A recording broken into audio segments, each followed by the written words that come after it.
Magandang araw po sa inyong lahat ha. Ito na naman ang inyong Spokes ng Bayan para sa isa na namang kabanata ng Spokes Hour.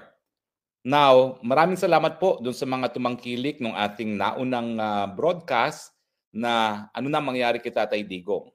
At ulitin ko lang po no, na aking rekomendasyon bilang isang nagmamadsakit kay Tatay Digong, ngayong meron ng finding ang hukuman na unable to stand trial si Tatay Digong at tingin ko naman hindi na ito mababawi dahil ito naman pong dahilan ay dahil nga siya ay limot-limot na dahil sa kanyang edad, ang kinakailangan na gawin ay humingi na ng permanent dismissal ng kaso.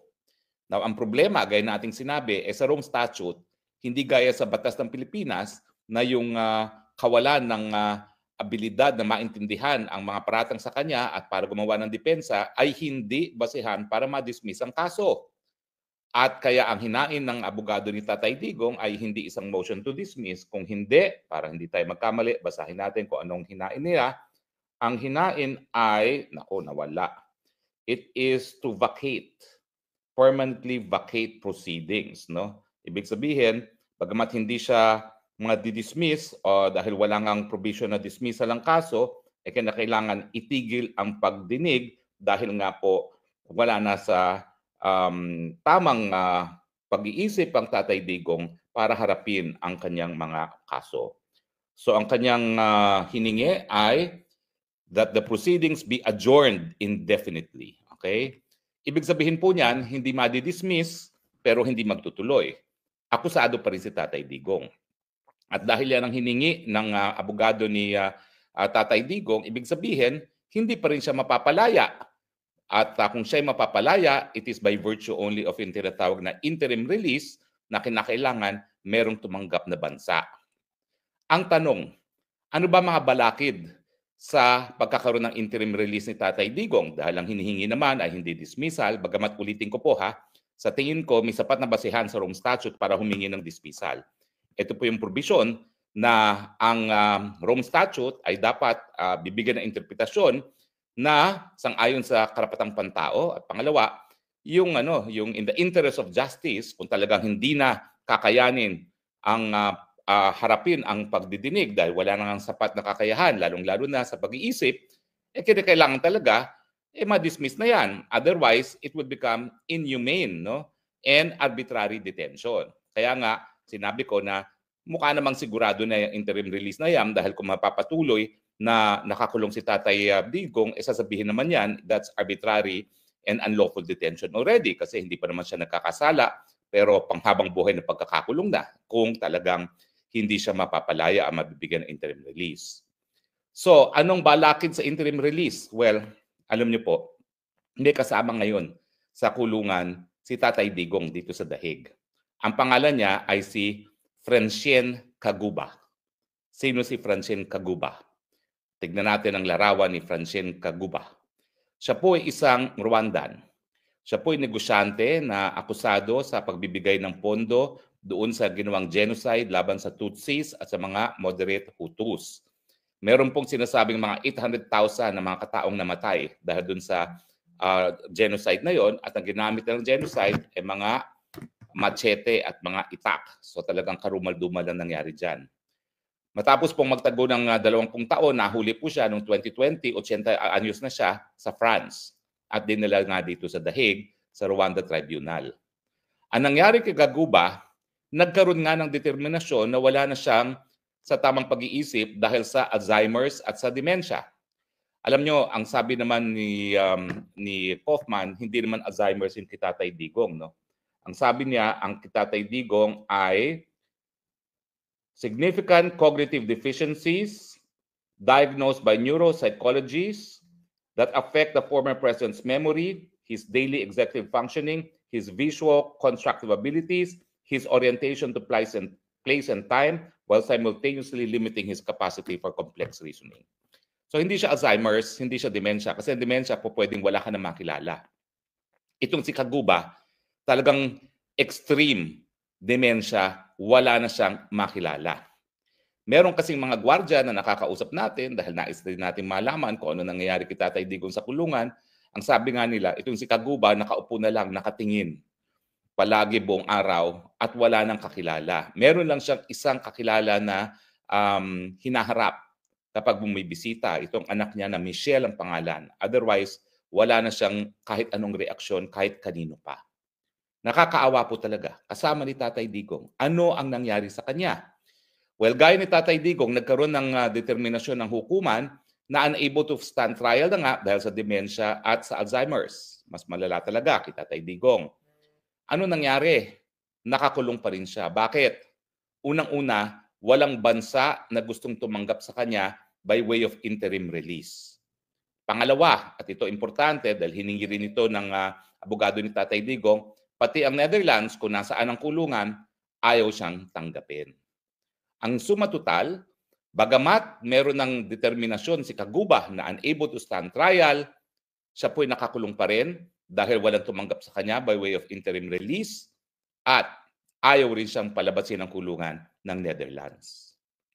Anong leksyon na makukuha natin kay Kaguba by way of ano ba yung mga balakid sa interim release ni Tatay Digong? Ang pinakamalaking balakid, siyempre, assuming ibibigay ang interim release at sa tingin ko naman ibibigay na yan. Bagamat may pagtututol ang prosecution, ano yung basehan ng pagtututol nila? Flight risk daw, pwedeng tumakas, pwedeng manakot ng mga testigo, pwedeng paghimasukan ng mga ang mga ebidensya. Pero yung mga yan, hindi na yan importante kasi unable to stand trial, hindi na matutuloy ang trial. So, ang issue na lang dyan, makakatakas ba yan? Kung limot-limot na, paano naman tatakas yan, no? So, sa tingin ko, walang balakid pagdating dun sa pagiging flight risk o paghihimasok sa mga testigo at saka sa mga witnesses. Ang pinakamalaking balakid, meron bang tatanggap kay Tatay Digong? Now, ang pagkakaintindi ko, si VP Sara naman umiikot at nagtatanong, nakikiusap sa iba't ibang bansa na sana tanggapin si Tatay Digong. Kung iisa-isahin mo yung mga napuntahan na ni VP Sara, medyo alam mo na kung sino ang mga linapitan ni Inday Sara. Unang-una, Australia. Although nabalita na tinanggihan ng Australia, tinanggi naman ni VP Sara na humingi tayo ng interim release sa Australia. Nanggaling siya dito sa Netherlands. At ngayon nga, kahapon lamang, isinapubliko na hinihingan ng panig ang bansang Netherlands kung tatanggapin nila si Tatay Digong. Well, bukod sa Netherlands, nagpunta siya sa Paris, okay, sa France. At bagamat hindi niya inenunsyo, kaya nga ang tingin ko, doon makaka-interim release si Tatay Digong, nagpunta rin siya ng Belgium. Bagamat hindi inanunsyo yan, may mga pictures sa Instagram na nakita siya dyan sa Antwerp. No? Ibig sabihin, hindi niya inanunsyo, nagpunta dyan. At ang track record ng Belgium kasi, siya yung pinakamaraming tinanggap na interim release. Dahil hindi lang naman po ICC ang mayroong mga akusado na nakadetene dyan sa Hague. Nandyan din yung Tribunal for the former Yugoslavia at saka yung Tribunal ni Kaguba, yung sa Rwanda. So, at ngayon nga po, humingi sila ng observation sa Netherlands. Now, sa tingin ko po, hindi tatanggap ang Netherlands kasi ang Netherlands never tumanggap ng interim release. Kasama na itong si Kaguba. Si Kaguba nga, dito na nakadete na sa Scheveningen, kasama ni Tatay Digong. Lalabas na lang sa detention facility, ililipat sa pribadong bahay. Hindi pa tinanggap ng Netherlands. Bakit?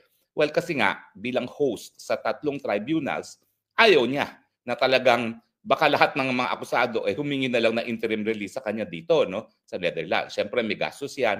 Pero mas importante, mayroong mga diplomatic ramifications yan, no? Siyempre, hihingi yung mga bansa, ibalik mo na sa amin yan. Baka mahirapan maiwasan. May mga iba't ibang mga national interest din ang mga taga-Netherlands. So sa tingin ko, hihindian yan ng Netherlands. Pero meron pa namang Japan dahil napunta rin si VP Sara sa Japan. Merong France, merong Belgium, at yun nga po, no? Ang sa akin, ang pinakamalakas ay Belgium na talagang hospitable at saka Japan. Dahil ang Japan naman po, malapit sa Pilipinas, ang presidente ng ICC, taga-Japan, at siguro naman, dahil kakaunti lang ang mga Asyanong mga bansa na kasapi sa ICC, gagawin niya ng Japan para ipakita na walang dapat ikatakot ang mga Asyanong mga bansa at sumapit na uli sa ICC kasama na ang Pilipinas.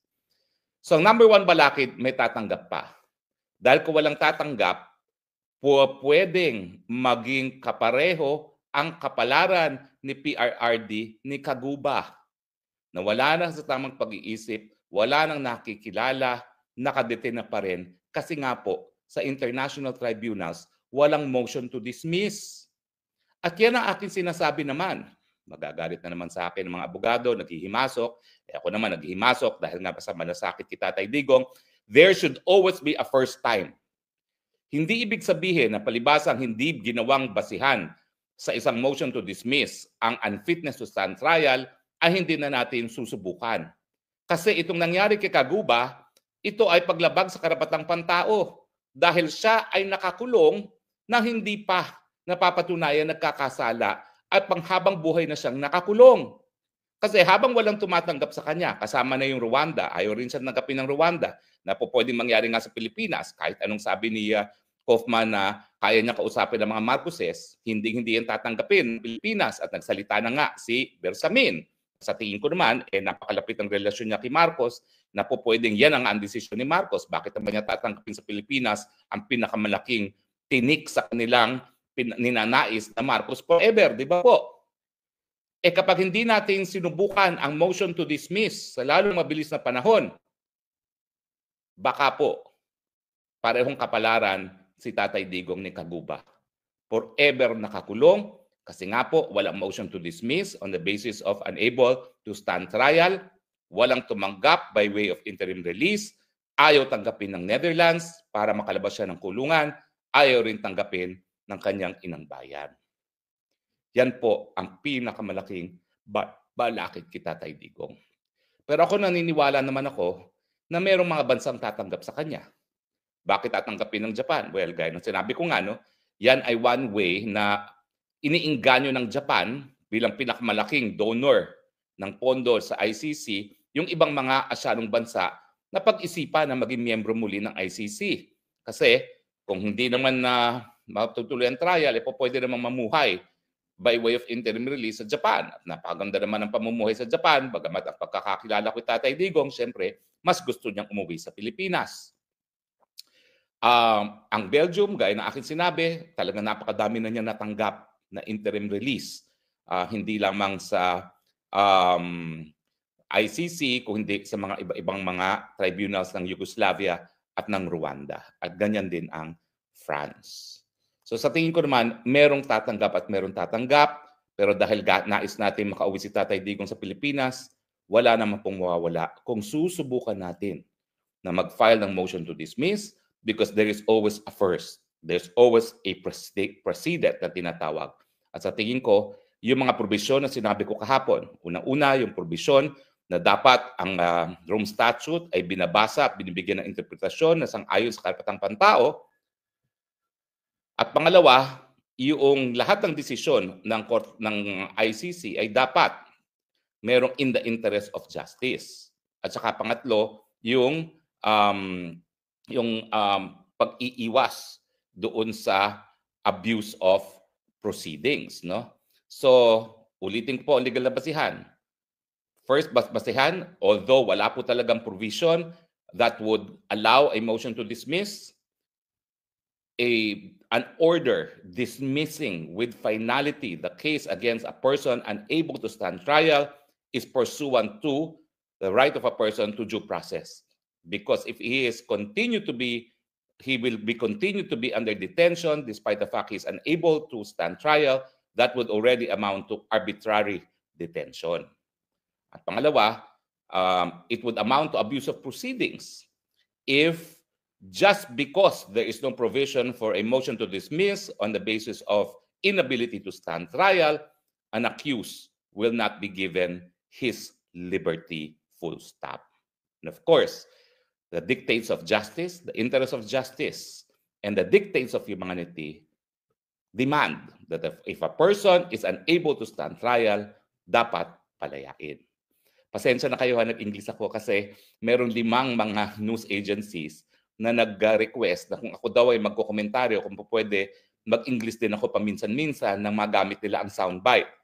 Pero sa Tagalog, ang aking sinabi lang naman po, gaya ng sinabi ko nung isang araw, ang dapat na gawin ng ICC kapag hindi na po pwedeng humarap sa paglilitis ang isang akusado ay tuluyang i-dismiss ang kaso at hindi lang i-archive or hindi lang i-vacate indefinitely ang proceedings. Dahil habang nakabinbin ang kaso, ang akusado hindi makakalaya unless merong interim release o di naman kaya kung walang interim release at walang tumanggap sa taong yan, patuloy siyang makukulong sa Scheveningen Detention Facility. At kapag yan ang nangyari, gaya ng nangyari kay Kabuga, yan po ay arbitrary detention. Pangalawa, dahil nga po ang pagpapatuloy ng pagdinig ng kaso kung wala ng sapat na kakayahan humarap sa paglilitis ay magresulta sa kawalan ng integridad ng hukuman, yan po yung tinatawag na abuse of process. At pangatlo, siyempre, interest of justice dictates na kapag imposible na magpatuloy ang kaso, dapat itigil na ang kaso at hindi lang panandaliang isantabi. Anyway, ako naman po ay kampante na may tatanggap kay Tatay Digong. Hindi po ako kampante na tatanggapin siya ng mga Marcoses. Hindi ko po alam kung saan dinudukot ni Kaufman yung kanyang kumpiyansa na kaya niyang makonvince sa mga Marcoses. Pero gaya ng sinabi ko kahapon, mukhang hindi naman po papayag ang mga Duterte. Dahil ang kapalit po niyan, sigurado po ako na hihingi ng mga Marcos ay ang pagre-retiro ng buong angka ng Duterte sa larangan ng politika. Na wag sanang mangyari. Dahil ang ating ninanais ngayon, lalo na sa panahon na lantaran ng korupsyon, maibalik ang liderato na ipinakita ni Tatay Digong, kung saan ang mga Pilipino ay naging marangal, taas mundo sa buong daigdig. Maraming salamat po muli sa inyong patuloy na pagtangkilik at sa mga nagtatanong, ang DDS maisog po, tuloy po ang lahat ng pagtitipon.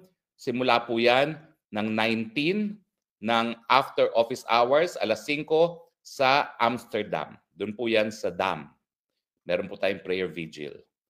Sa Abente po, magkakaroon tayo ng Freedom March. Ang ating panawagan, ICC dismiss the case against Tatay Digong. Hindi lang i-vacate. Dismissal na yan dahil meron ng finding na hindi nga po siya fit to stand trial. At yan po ay marcha sa Dahig. At sa 21 po, magkakaroon tayo ng convergence. Buong araw pong convergence kung saan tayo po ay magtitipon-tipon. Magkakaroon tayo ng panel discussion kung anong dapat mangyari sa Pilipinas matapos ang panahon ng mga Marcoses. At siyempre po, magkakaroon ng fellowship. Tuloy po yan, 19, 20, 21. Maraming salamat po sa inyong patuloy na pagtangkilik. Hanggang sa muli natin pagkikita, ito po yung Spokes ng Bayan nagsasabi, I love you, Philippines. You're the only country that I have. You're the only country that I will love. Free Tatay Digong. Bring him home.